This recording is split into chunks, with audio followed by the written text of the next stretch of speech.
In our life groups, there's a lot of things that go on, and in these trainings, it's more of a training session where I want to talk about some things that we do encounter in our groups, and with people. One of the biggest things. How many of y'all have a talker in your group? How many of you are the talker? Don't raise your hand. Don't raise your hand, Lawrence. Don't raise your hand.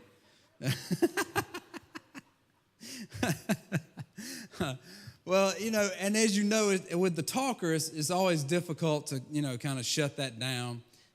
There are some nonverbal things that really usually talkers never pick up on. Clearing your throat, turning away from them, no eye contact. They usually never get it. They just keep going. And then if you look at them and give them the old they're like, oh, he's really interested, so I'm going to keep talking, But really what I'm saying is shut up. Let somebody else talk. But, we're not going to talk about that tonight. There are ways to deal with that. And I encourage you to go online and look up things, and we'll send out trainings for different things. But tonight we're going to talk about becoming a good listener. Because to be a good group leader, you have to be a good listener. One of the worst things that could happen to a person that comes to a life group and really, begins to share their heart, their opinion, is to have a leader who is constantly cutting them off, shutting them down, over-talking everybody in the group, and feel like they have to be the ones that carry the conversation. You don't have to carry the conversation as a group leader. You don't even have to really talk much as a group leader. In fact, if you're a great group leader, you won't talk much, but you will know how to ask good, pointed questions that will help pull out of people the things they need to hear themselves say. Because the truth is, most people, they just want somebody to listen. They want somebody to hear what they got to say, what they're learning. And, everyone's favorite subject is themselves. And I don't care. All of us can sit here and say, well, that's not my thing. That's not my thing. But in a conversation with you, if I start talking about a topic you have some experience with, as soon as I take a breath, what's going to happen? You're going to tell me about your experience with it, because everyone's favorite subject is themselves or their kids. If you got kids, that's all there is to it. I mean, it's just, I'm terrible about it. I don't even take no shame about it. I'm just going to be that way. I walk around showing people pictures of my kids. I know they don't want to see them. They don't care. That's just me. Everybody loves to be the center of attention. Everybody loves that. My wife would say she doesn't. But, some people, maybe they don't. But a lot of people do. And one thing when listening to people is they're going to give you the answer that they need. They'll give you the answer that they need. You don't have to have all the answers. In fact, it's really good if you have none of the answers, because what makes one of the most difficult group leaders is someone who has all the answers. Who I have a scripture for everything you're crying about and everything you're whining about. I got a reason you shouldn't be, and here's 5 steps to get out of that, and here's 3 Hail Marys, and just slap him upside the head and move on kind of thing, and you'll be all right. Well, that kind of thing, it just shuts people down, because then they begin to come and they begin to look at you for answers. They begin to look to you for what God is trying to give them. So when we lead our groups, there are some things that we have to do to become good listeners. And the first thing is we have to have genuine interest in people. We have to have a genuine interest in them. You have to care about people to be a good group leader. Really show interest in who they are. Make a conscious effort to be interested in them. Some people are very interesting, and it's very easy to listen to their stories because their stories are amazing. They reflect in their voice. They take their voice up and down. They tell a good story. But then there are those people who they never change the pitch, tone of their voice at all, and they never put a period anywhere. And, it's kind of hard to be interested sometimes. But you have to make a conscious effort to be interested. No matter what you have to do as a group leader mentally, you have to consciously make that effort and give your undivided attention. And there are some ways to give your undivided attention when they're talking. People are talking and help. One thing that helps me when I talk with people like that, I try to get good eye contact, and I try to listen to what they're saying, and I try to paint a picture in my mind of what they're trying to tell me. I try to see the moment that they're talking about and what's going on all around them and picture that, and it helps me stay in the moment, because I promise you, nobody in this room is more ADD than I am. Because you can talk to me, especially after 2:30 in the afternoons. And anybody that works with me will amen that. Poor Lawrence, he always has to meet with me about 4 o'clock, and I'm done by that time. But anyway, but your undivided attention. And here's some practical things to put in place. Stop other people from talking while they do. Now, I know I'm not the only one that's had this problem in my group, that while a person is sharing their most intimate details of their heart, you got a couple of more people having a little conversation on the side. Y'all had that problem yet? Well, if you have that problem, it's okay to say, hold on one second. Could we tune in here? Because they're really, pouring out their heart. Could we just, tune in for a minute? And that'll shut it all down. That's all it takes. You don't have to be rude. You don't have to be, and you don't have to let it go on. You could just stop it. And if you haven't stopped it and it has gone on in your group, before you start your next group, just say something at the very beginning. I know in the past we've had, as we're having groups, somebody will be sharing their heart, and others will be carrying on a conversation while one person is talking. That's kind of rude. Let's not do that anymore. Let's make an effort to really dial in and understand what people are talking about and show that we care. The next thing is cut out all distractions. In your group, you should have a silent cell phone or leave your cell phone in the car policy. Because one of the worst things that can happen is when you're in your cell group, somebody's spilling their heart, somebody else gets a phone call, and they dart out of the room to catch that phone call. I understand if it's an emergency, but, 20 years ago when nobody had cell phones, those emergencies just waited. And they can wait now because they're probably not emergencies. It's probably kids wanting some Cheerios or, some kind of chocolate cake or something like that at home, and they just got to tell them no and fuss with their youngins for a minute. That can wait. If something does distract you, apologize, stopping with the person, shut down the distraction, and then refocus. Because say Jordan is spilling his heart and something is just going crazy over here. Maybe not in the group. Maybe I got a dog that's going nuts. Maybe I got, kids that's going crazy. I can say, hold on one second, please. I apologize. And I can go deal with that, shut it down, and come right back and say, please, let's continue. And let them continue. That's respectful. And it's not disrespectful to stop that and create just an atmosphere of, hey, we appreciate you and we want to hear what you got to say. We love you.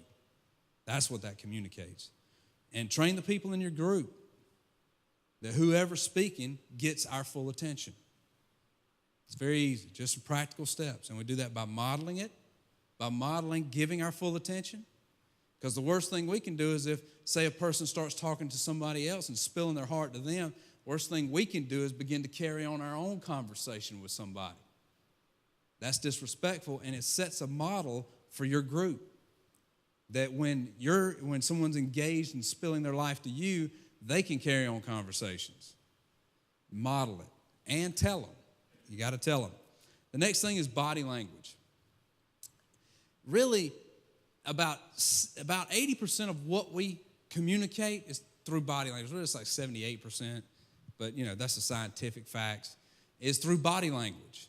And a lot of times, our body language says more than our words do. When, say, Jordan is just spilling his heart. He's in my group, and Jordan just talk to me. Yeah, he's just talking away. He's just spilling his guts. He's having a hard time at home. Brittany slapped him around a little bit. Hey, she's abusive, beats him up, and I'm just like, oh, okay. Yeah. What is that communicating to him? That he's not important. That he's not important to me enough to me for me to get eye contact. Or I could be facing him and just be like, oh, yeah. My cell phone. Yeah, yeah. Uh-huh.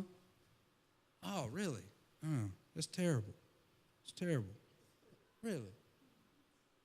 I'm not looking at him. I'm not engaged with him. My eyes are telling him, I really don't care what you're saying. It really doesn't matter. If you ask me now what you just said in the last 30 seconds, I couldn't tell you. Because truthfully, I'm thinking about something else, and my mind is gone. But we have to engage with our eyes. And there is when listening to people, there is an eye-nose-eye triangle. I want you to look at your neighbor. And it's not, well, wait. Before you do this, hang on. Let me explain to you. There is the stalker stare. We don't want the stalker stare. The stalker stare is like this. You just lock onto one eye, and you don't move it. You're just like locked in. It's like, and it makes you nervous. I want y'all to try the stalker stare. Look at your neighbor and just lock it in. Just lock it in. It's pretty creepy, isn't it? Kind of creepy. It's pretty creepy. Except for man and wife. Justin, y'all quit making out. All right? I didn't mean it for that. Just control yourself. But there's the eye-nose-eye triangle. I want you to look at your neighbor and try it. Look at one eye, then look at their nose, and look at the other eye. There's that triangle. And what it does is it breaks eye contact for a moment, but it still allows them to know that, hey, I'm fully engaged, my attention is on you, but I'm not freaking you out by staring you down. We're not in a staring contest right now. The eye, nose, eye triangle. Or you can do like a diamond, eye, nose, eye, forehead, just right in this area. Just keep it there. You just keep it. You ain't got to lock into the eyes. You ain't got to lock in. Looking deep into my eyes. You ain't got to do that. And one thing that always gives people away if they're not interested is their feet. They will point their feet away from you if they don't want to hear what you got to say. Yes. And I'm telling on myself here. So if my feet are pointed away from you when we're talking, please forgive me. But that's the first thing to communicate that, hey, I got to go somewhere. I got to do something. I'm in the middle of something. Or, hey, I'm just, I need to get out of this conversation. I'm trying, I'm trying to, And then they keep talking, yeah. But then there are those people that, they won't take any cues at all. Even when they shake their hands, say, oh, man, it was good talking to you. I got to go do something. They'll just keep talking. It's like, okay, I'm back. And you have to dismiss yourself 5 or 6 times. And finally, it's like, I have to stop talking, okay? I got to go do something else. But, you want people to feel important, so engage with them. Feet are important. Point your feet at them. And notice this, even when you're in your workplace, when your boss comes around, if people are talking, and just watch conversations from a distance. You'll tell whether people are engaged, because if they're engaged, they're usually full frontal. They're talking, they're full frontal. But if they're not quite so engaged, they're kind of sideways. And if they're really not engaged, both feet are pointed in a different direction, and only the head is pointed this way, and they'll take small steps in the direction they want to go. So it's kind of funny. It's funny to watch. And I know all y'all will catch me doing all those. I'm sorry. But in your group, you point your feet out, because, like I said a while ago, if he's talking and my feet are pointed over toward my wife, and I'm like, I'm not interested in what he's got to say. And that's what I'm communicating to him, because my body language communicates more than my words do. Posture, gesturing, those kind of things. When someone starts speaking in the group, this is the wrong posture to take. It's like, oh my God, they're talking again. Wrong posture. You don't want to take that one. And gesturing, with people. When you nod your head, you engage with the eyes, you nod your head, you sit on the edge of your seat, like you're with it, yeah. And that helps people feel important, and they are.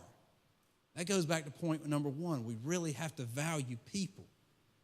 We really have to value them and not so much what I can teach them or what I can tell them. It's what can they discover, what can God help them discover about themselves? Because really, this walk in life groups is about a self-discovery. And guess what? We get to walk with people through that. People discover about themselves, oh, I wasn't as far along as I thought I was.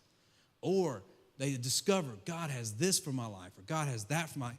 This needs to be healed in my marriage. This needs to be healed in my family that they didn't even know about until they got into a group and God started revealing things about them. God will reveal that, not us. We're just facilitators. We're there to help coach them. We're there to help bring them along. Now, I'm going to give you some listening skills right here, and this will make you a good listener if you do these, and I need to work on these. Face the listener and give good eye contact. So every one of you know now when I'm done with the conversation, because I'll quit facing you, and I'll walk out and I'll walk back. But anyway, I'm sorry. I know I'm a bad person sometimes, but that'll be okay. Y'all forgive me and love me anyway. Be in the moment. Be in the moment. Stop your wandering thoughts. We all have them. In fact, since I've made the pronouncement of be in the moment, the point of be in the moment, you've probably had 5 or 6 other thoughts about things that weren't even pertaining to tonight.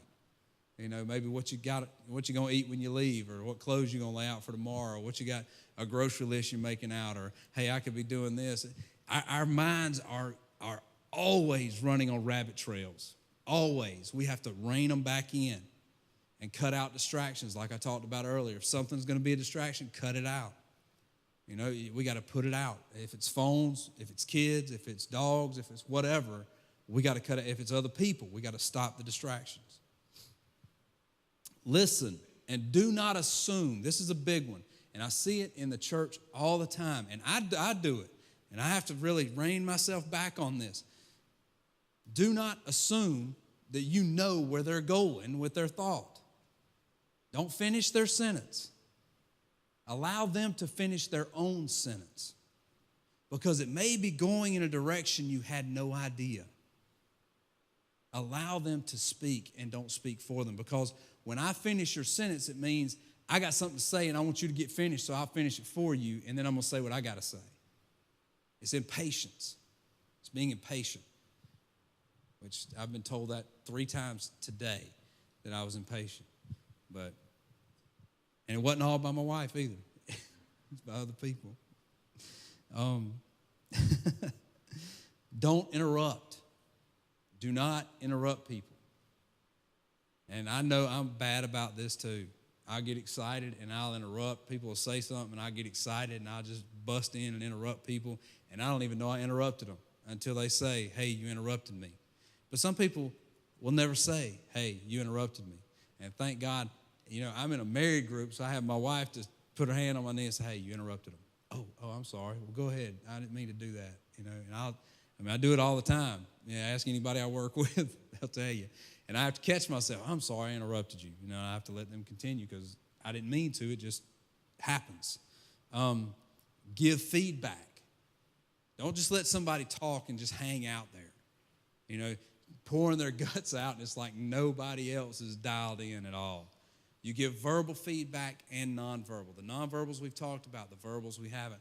Verbal feedback would be, you know, just yeah, well, tell me more. You know, how did that make you feel? Just little questions that would continue the conversation and continue to pull out of that person whatever it is that God is trying to help them realize. And then the last thing is question for their solution. Because here's the thing is people already know what needs to happen in their life. They already know what God is saying to them. And guess what? The answer they need probably isn't the answer we would give them. But as we coach them and as we question them, they get to a place of self-realization where a light bulb goes on and they have an aha moment. A moment to where they go, wow, I didn't know that's what I was really looking for. But through the conversation and creating a safe place for them to be able to express themselves and to talk and you knowing how to ask some good questions, it helped bring that out of them. And here are a few good questions you can ask. And anything, you don't have to do it exactly like I have it, but just along these lines. Really, what is it that you want? Somebody's talking about their future or whatever, and what is it that you really want? And let them think about it. Don't be afraid of silence. If you ask a question, let them ponder on it. Let them marinate for a minute. And let them talk. Don't talk for them, and don't start answering for them just because it's awkward. Create some awkward silence, because what that gets people doing is looking inwardly. Well, nobody ever asked me what I really wanted. Well, I never really thought about what I really wanted. I never really thought about how I wanted this to come out. Now that you've asked that, well, I think this is it. Well, and it takes time for people to realize things. Then you can ask them, after that, you can ask them, well, what are your options? Let's say somebody's spilling out about their family and, things going on at home and, having a hard time and maybe even on the verge of divorce and just things are not going good at home. I know things aren't good. I know things aren't going really good, but what are your options here? And that gets people thinking, well, what are my options? If nobody ever asks them, what are your options? And if I tell you, well, this is your option, this is your option, and this is your option, I may not know, I don't know everything about that person's life, so I don't know every option that they have. They may know the right option when I give them the wrong one. And then it all comes back to me because I told them what to do. And after they figure out where they want to go or what their options are, you can ask them, well, what's your first step toward that, whatever it is? What's your first step? What are you going to do? What's your next step? Because a lot of times people will talk about a problem for years and never create a next step to solve that problem. Until somebody asks them, well, what are you going to do to solve it? What's your next step? I coach people. I see it in people's eyes all the time. I'll ask them that, and it's like this is the first time they've ever been asked that. It's like, oh, I ain't never thought about, what my next step is. I guess I want to do this and this and that. Nuh-uh. We know what you want to do. We've already talked about that. What's your next step? Where are you going with this? Then you hold them accountable. Say, okay, that's your next step. We meet again in a week. Can you have that done in a week, that next step? Well, yeah, I can do that. Whatever it is, I can do it. All right, well, next time we meet, I want you to report back how that first step went. And you just help that person move forward in life by just coaching and asking a couple of questions and not preaching or teaching for 30 or 45 minutes. I just took the pressure off of you from having to carry the conversation. Because the conversation is only as good as the questions you ask the people who are talking. And as you ask those questions and you hold them accountable, you can call them and talk to them. Hold them accountable. Text them. How are things going? What are you doing with what you said you were going to do? How's it going? What was the delay? What are some things that are happening? You hold them accountable. We are life coaches. You may not have a certificate hanging on the wall. You may not have been to college to do it. But you help coach people through life situations by asking questions, and they answer their own question. And that's so much more powerful than me answering it for them. Because when I answer it for them, then I'm responsible for the outcome. But when they answer it for themselves, then it's their answer. They're responsible for the outcome. We're all life coaches. And we need to coach people through life. And these are some questions that we can use.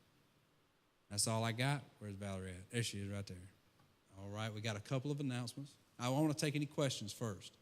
So anybody got any questions? I know we shifted gears right there from intake to now I can ask a question. So I know it takes a second to get the gears rolling. Anybody got any questions?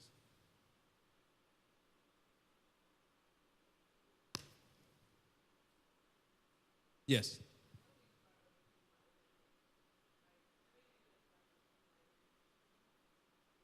What do you do about other people's body language? Like when you have that talker going and, people kind of don't want to hear it. The thing you're going to have to do is coach them out of the group. When you're not around the group, now you can't just look at them and go, hey, your body language sucks. Get it straight. Can't do that. You got to talk to them outside the group and say, look, man, you're communicating to that person who's pouring out their heart that you don't want to hear what they got to say. And that's hurtful. So, and they'll say, they might ask, well, how am I communicating that? Through your body language. Well, I don't know. Well, that's body language right there. And a lot of people don't understand that you say more with your body than you do with your words. Because, your body gives it all away. Attitude, everything. But coach them outside the group. Talk to them on the side. And if it continues to be a problem, then, you can refer them to me, and I'll talk to them about it. You had something? I have a men's group, so as men, we tend to just talk in like surface type language. We don't get too deep. We don't like to get too deep.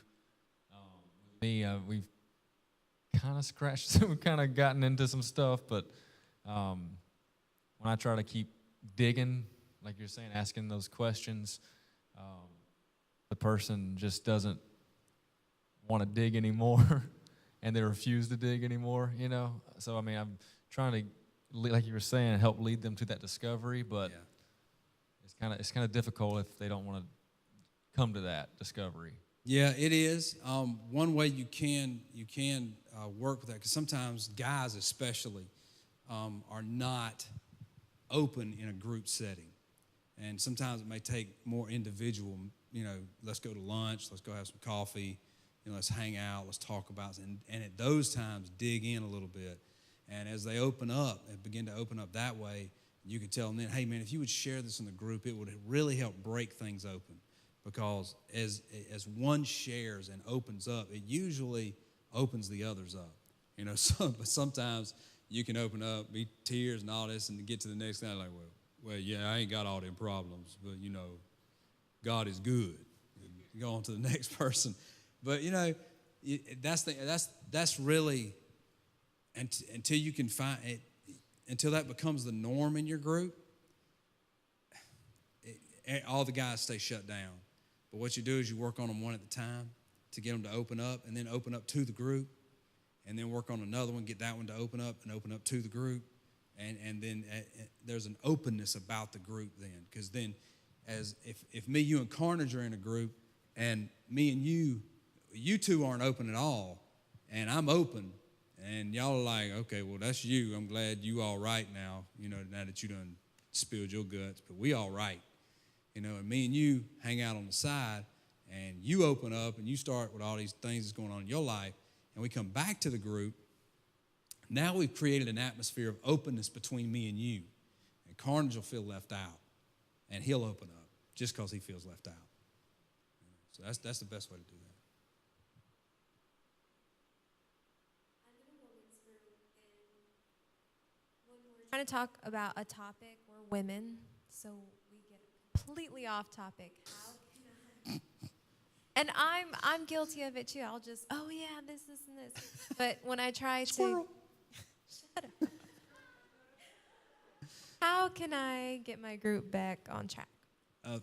First thing would probably stay on track yourself. I'm sorry. But just rein it back in. That's the only thing you can do. As it starts to venture out into an area, you just have to rein it back and just bring it back in. All right, ladies, we're kind of getting off topic here. Let's move it back in.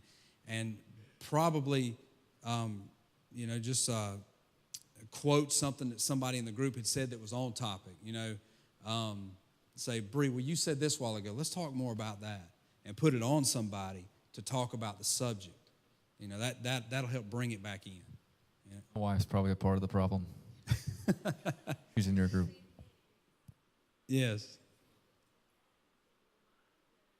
That first 30 minutes is for that social time, and if you get there on time and you use it for social time, then when you're actually on topic and actually going into your study, then it's not as difficult to stay on task because you've had that time to talk about what, we did this week and this is happening because you've had that time. So just remind them of how important that social time is. Mm-hmm.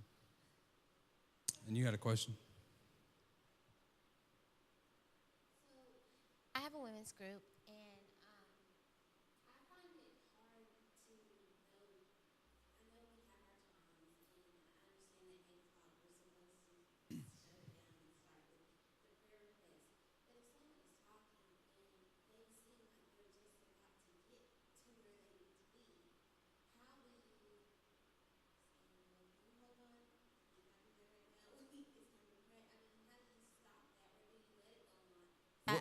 Well, what you do is initially you set the boundaries, of course. And if someone needs 5 more minutes, that's fine. But I would even say 10 is pushing it because you may have other people in the group that need to get somewhere and would feel rude walking out. But if they need 20 more minutes, then that would be a conversation between you and them, because everybody else in the group may have somewhere they have to be, and it's just respecting their time. And if you tell them that on the front end, then it kind of helps when you have to shut it down. But if they need 5-10 more minutes, that's fine. But if they need another hour, they might need therapy instead of just group, because, seriously, because some people do. Some people in groups have a hard time. I'm really not making a joke. Some people come to groups thinking it's going to solve some issues that they really need therapy for. And if the group turns into a therapy group, then that person needs to be referred back to us, and we'll get them some help because that's just needed. Some people need that. A way to say it, best way to say it is not say it. You have an alarm set every time, and it goes off every time, and that lets everybody know. And you didn't say a word, because what you can say, if it's an alarm on your phone and it goes off, you can say, "Oh, it's time for it to be over." But you can shut it off. We'll give you 5 more minutes. That gives you an opportunity to say, "Okay, if you're gonna open up, you need to go ahead and open up. But if you're just gonna keep talking, then you got 5 more minutes." Go ahead. Did that sound too hard? A little bit.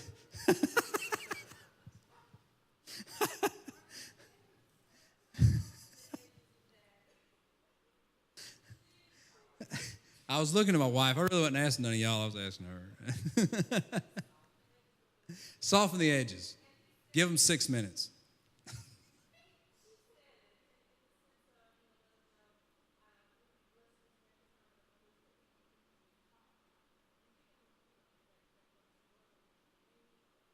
Yeah, and they may need that. But if they need it an hour and a half every time after, then they may need some real help. Go ahead. How do you develop a genuine concern?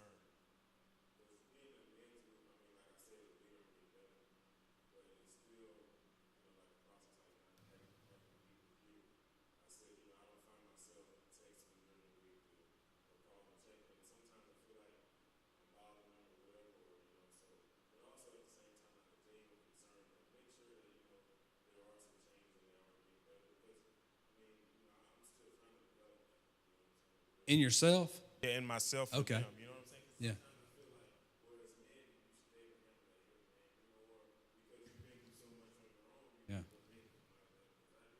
Yeah. Yeah.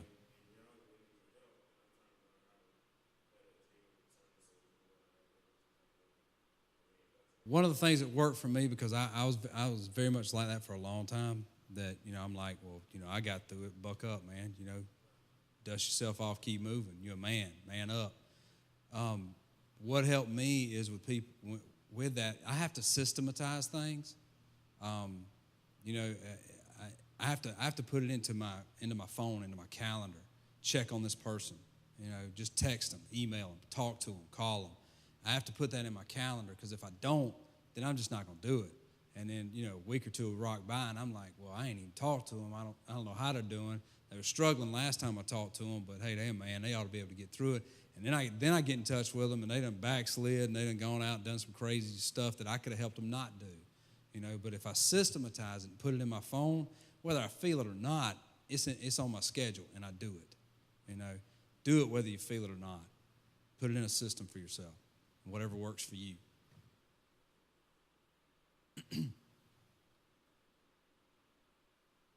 Quick, and it's kind of piggybacking off his question. If I'm the leader of a group and I got an individual that I'm trying to reach, and I notice through being observing in my group that this person talks more to another person in my group, how do I get that other person in the group to help that person and also tell me as the leader the information I need to know to help that person? Well, you know, and that they may never tell you what you need to know. Because, and if that person, say me and Jordan, I'm the leader of a group, and you're in my group, and Jordan's in my group, and you and Jordan, you start helping him, but he don't open up to me, I'm good with that. As long as he's getting help and God's help, I'm good with that. I don't need to know. You know, I'm just glad you're getting help, you know, because Jordan needs help.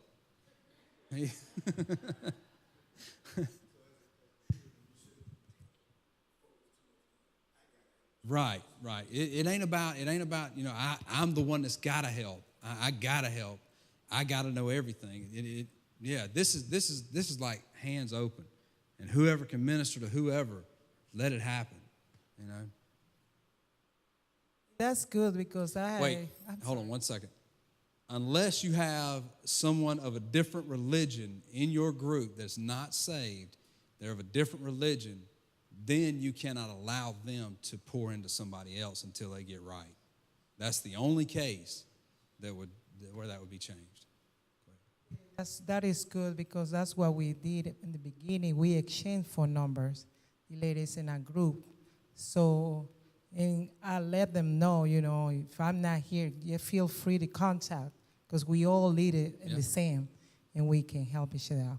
But my question, what do I know with the kids get out? I have a women's group, and I know with the school being out and stuff like that, a lot of women, you know, they don't want to bring the kids, or they don't have nobody to watch them, or sometimes they don't come just because of it. And that time, at this time, which is the school is out, how I can help my group just at least stay together through the summer. Yeah, you just have to do it creatively. You can do it in a park. I mean, y'all can meet in a park, let the kids play, and y'all sit at a picnic table and have your group there. You can meet at, you know, Johnny G's and let the kids play, and y'all have your group there. And I mean, you just have to be creative with it because where kids come into play, you just got to be creative. And if you have an older one that could watch the younger ones, you know, maybe pitch in a few dollars a piece and pay that older one to watch the younger ones. And, you know, that just helps. Yeah, that's very good. Say it into the mic, please. I said, or you could rotate.